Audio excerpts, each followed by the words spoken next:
The member for Dunkley. Thank you, Mr Speaker. My question is to the Minister for the Environment and Energy. Will the minister update the House on how the government is focusing on lower power bills for households and businesses across Australia, including in my home state of Victoria? Is the minister aware of any contrary proposals that would increase the burden on Australian families?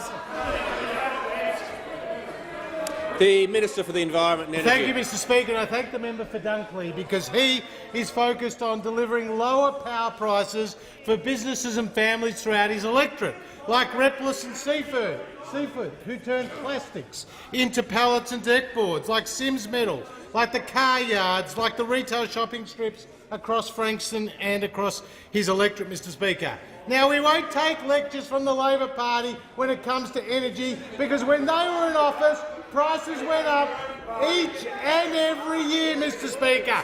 They gave us the dreaded carbon tax. They gave us the dreaded Citizens' Assembly. They gave us the dreaded cash for clunkers. What about the green loans? And what about that scheme, the pink bats, Mr Speaker, not to mention Fuel Watch, Grocery Watch? What a mess it was from Labor. No wonder the member for Port Adelaide wrote a book when he said we made mistakes, we sent mixed messages because you drove power prices up, Mr Speaker. In contrast, under the premiership of the member for Wentworth, Mr Speaker, we have been able to intervene in the gas markets. Prices have come down by up to 50%.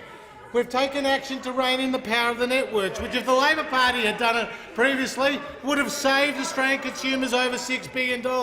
We're able to get better deals for 1.8 million households, Mr Speaker. Wholesale prices are down around 25% this year, and retail prices came down in Queensland, South Australia and New South Wales on the 1st of July. And today we've announced the next step in our energy plan, implementing the ACCC's recommendation.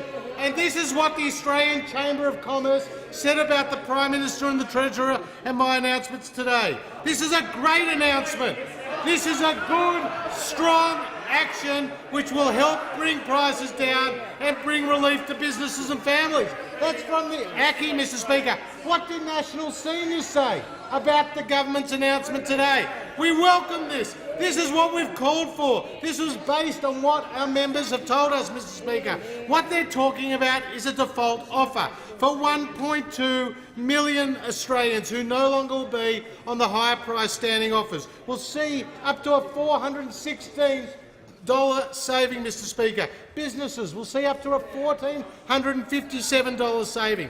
We'll now have the ACCC as a permanent cop on the beat, monitoring the market and equipped with new enforcement powers to stamp out behaviour.